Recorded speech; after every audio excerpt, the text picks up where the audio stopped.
8월 29일 월요일 빛을 바람. 한 교회에서 5주 기도 특강을 하겠다고 약속한 목사가 있었습니다. 그런데 그는 걱정이 태산 같았습니다. 수강생들이 내 강의를 좋아할까? 나 같은 강사를 좋아할까? 목사는 불안한 나머지 강의 계획이나 발표, 배포용 자료 등 지나칠 정도로 공을 들였습니다. 그러면서도 정작 특강 일주일을 앞두고도 주변에 적극적으로 홍보하지 않았습니다. 그러나 기도 중에 그 강의가 하나님을 빛나게 하는 하나의 섬김이라는 것을 깨달았습니다. 성령께서 강의를 사용해 사람들을 하나님 아버지께로 향하게 할 것이기에 공개 강연에 대한 불안감을 없앨 수 있었습니다. 산상수훈에서 예수님은 제자들에게 이렇게 가르치셨습니다. 너희는 세상의 빛이라. 산 위에 있는 동네가 숨겨지지 못할 것이요 사람이 등불을 켜서 말 아래에 두지 아니하고 등경 위에 두나니 이러므로 집안 모든 사람에게 비추느니라. 목사는 그 말씀을 읽고 마침내 소셜미디어에 특강 광고를 올렸습니다. 거의 즉각적으로 사람들이 감사와 기대를 표현하면서 등록하기 시작했습니다. 그들의 반응을 보면서 그는 이같이 너희 이 사람 앞에 비치게 하여 그들로 너희 착한 행실을 보고 하늘에 계신 너희 아버지께 영광을 돌리게 하라는 예수님의 가르침을 다시 묵상해 보았습니다. 그리고 그 가르침을 마음에 담아 기쁨으로 강의를 할 수 있었습니다. 말씀. 이같이 너희 빛이 사람 앞에 비치게 하여 그들로 너희 착한 행실을 보고 하늘에 계신 너희 아버지께 영광을 돌리게 하라. 마태복음 5장 16절. 찬송 331장 영광을 받으신 만유의 주여. 기도. 예수님, 하나님께서 제게 주신 빛을 비추도록 능력 주셔서 사람들이 주님을 보고 주님께 영광을 돌리게 하소서. 예수님의 이름으로 기도드립니다. 아멘.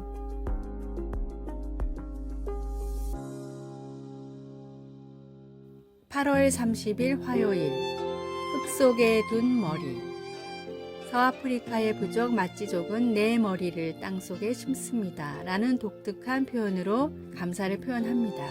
마찌족은 상대방에게 예의를 갖출 때 머리를 땅에 닿게 절을 합니다. 머리를 땅속에 심는다는 표현은 그보다 더 정중하고 겸손한 극한의 표현입니다. 감사를 그렇게까지 표현해야 하나 싶기도 하지만 사회학자들의 연구에 따르면 감사는 인간 사회가 존재하기 위해 반드시 필요한 요소라고 합니다. 서로를 믿고 돕는 관계 형성의 기본이 바로 감사이기 때문입니다. 감사를 느끼고 표현하기만 해도 사람은 저절로 기쁨과 보람을 느끼게 됩니다. 감사에는 이토록 놀라운 힘이 있음에도 대부분의 사람들은 부끄럽거나 감사의 힘을 믿지 못하겠다는 이유로 감사에 소극적입니다. 시카고 대학의 니콜라스 이플리 박사는 평소에 감사를 잘 표현하지 않는 사람들을 대상으로 감사 쪽지를 쓰게 했는데 하루 단 한 번의 감사의 표현만으로도 삶의 행복도가 매우 크게 높아졌습니다. 감사를 표현할 줄 아는 사람은 행복의 비밀을 아는 지혜로운 사람입니다. 감사를 통해 매일 하나님이 허락하신 행복의 문을 여십시오. 오늘의 말씀. 그 안에 뿌리를 박으며 세움을 입어 교훈을 받은 대로 믿음에 굳게 서서 감사함을 넘치게 하라. 골로새서 2장 7절. 오늘의 찬송 429장 세상 모든 풍파 너를 흔들어. 오늘의 만나. 크고 작은 감사를 느끼며 표현하는 지혜로운 사람이 되게 하소서. 오늘 주님과 이웃이 내게 베풀어준 감사한 일을 생각하고 표현합시다.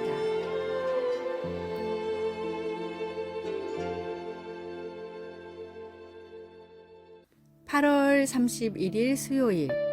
예수님과의 이중주. 한 어린이 음악회에서 피아노 앞에 선생님과 학생이 같이 앉아 있었습니다. 이중주를 시작하기 전 선생님은 몸을 기울여 마지막으로 몇 가지 주의를 속삭여 주었습니다. 피아노에서 흘러나오는 음악을 들으니 학생은 쉬운 멜로디를 연주하고 선생님의 반주가 노래의 깊이와 풍부함을 더해주는 것을 알았습니다. 곡이 거의 끝날 즈음 선생님은 잘했다는 표시로 고개를 끄덕여 주었습니다. 예수님 안에서의 우리의 삶은 독주보다는 이중주에 더 가깝습니다.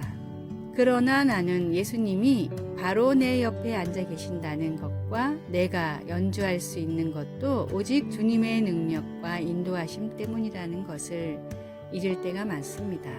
혼자 힘으로 피아노 건반을 정확하게 치려고 애쓰는 것처럼 하나님께도 내 힘으로 순종하려고 하지만 대개 가식과 공허함만 드러내고 끝나고 맙니다. 나의 제한된 능력으로 문제들을 해결하려 해보아도 다른 사람들과의 불화로 끝날 때가 많습니다. 그러나 나의 선생님이신 주님이 함께 계시면 모든 게 달라집니다. 나를 도우시는 예수님께 의지할 때 내 삶으로 하나님께 더 영광을 드리게 됩니다. 그리고 기쁨으로 섬기고 마음껏 사랑하며 나의 인간 관계를 축복하시는 하나님께 놀라게 됩니다. 예수님이 첫 제자들에게 그가 내 안에 내가 그 안에 거하면 사람이 열매를 많이 맺나니 나를 떠나서는 너희가 아무것도 할 수 없음이라고 말씀하신 것처럼 말입니다. 말씀, 그가 내 안에 내가 그 안에 거하면 사람이 열매를 많이 맺나니 요한복음 15장 5절 찬송 190장 성령이여 강림하사 기도 사랑하는 하나님 매 순간마다 저와 함께 계심을 기억하게 하소서. 오늘도 주님의 인도하심과 가르침을 기쁘게 받습니다. 가까이 계신 주님 감사합니다. 예수님의 이름으로 기도드립니다. 아멘.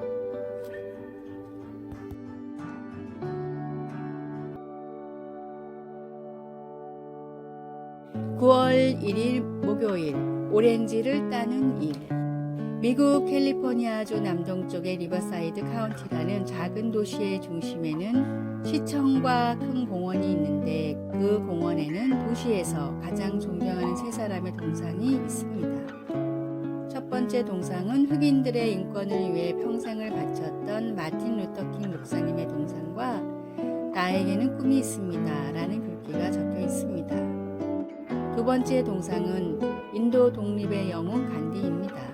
간디는 미국인은 아니지만 그의 생애가 영화와 책으로 미국에 많이 알려져 많은 사람들이 간디를 존경합니다. 세 번째 동상은 도산 안창호 선생입니다.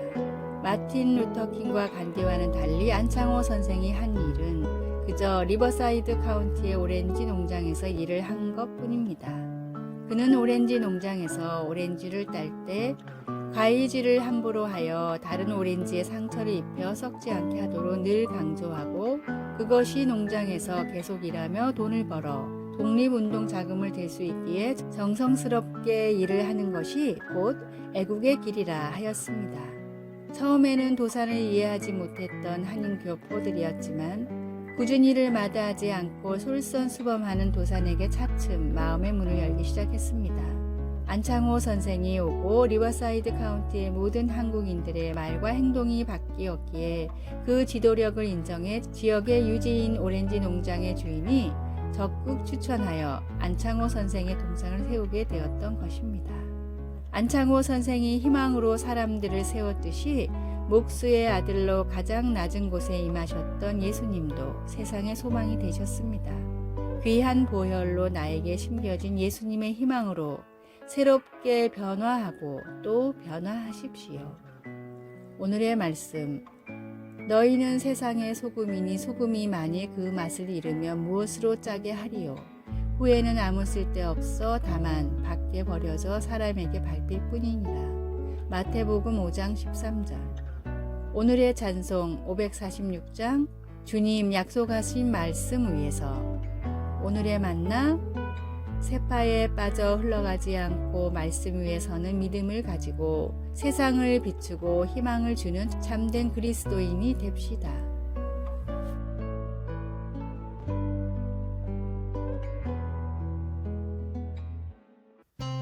(9월 2일) 금요일 하나님이 지어주신 이름. 살아가면서 별명을 얻어본 적이 있습니까? 학교 친구들이나 직장에서 동료들이 지어준 별명은 주로 황당했던 사건이나 재미있는 버릇 또는 좋아하는 취미를 가지고 만들게 됩니다. 그런데 별명은 성경에서도 볼 수 있습니다. 예를 들어 예수님은 야고보와 요한 사도에게 우레의 아들이라는 별명을 붙여주셨습니다. 성경에서 누군가 스스로 별명을 붙이는 것은 흔치 않은 일인데 나옴이라는 여인은 남편과 두 아들이 죽었기 때문에 사람들에게 괴로움이란 뜻의 마라로 자신을 불러달라고 했습니다. 그녀는 하나님께서 자기의 인생을 쓰라리게 하셨다고 느꼈습니다. 그러나 나오미가 자신에게 붙인 새 별명은 오래가지 않았습니다. 가족을 잃은 엄청난 충격이 그녀의 인생의 끝이 아니었기 때문입니다. 처절한 상황 가운데서도 하나님은 사랑하는 며느리 룻을 통해 그녀를 축복하셔서 결국에는 룻이 재혼하여 아들을 낳아 나오미에게 다시 가족을 이루어 주셨습니다. 우리는 과거에 경험한 어려움이나 저지른 실수 때문에 스스로를 실패자, 사랑받지 못할 자와 같은 쓰라린 별명을 붙이고 싶은 마음이 들 때도 있겠지만 그런 별명들이 우리 삶의 끝은 아닙니다.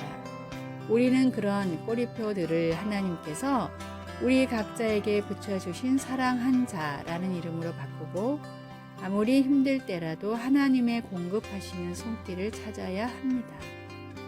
말씀 나오미가 그들에게 이르되 나를 나오미라 부르지 말고 나를 마라라 부르라. 이는 전능자가 나를 심히 괴롭게 하셨음이니. 룻기 1장 20절.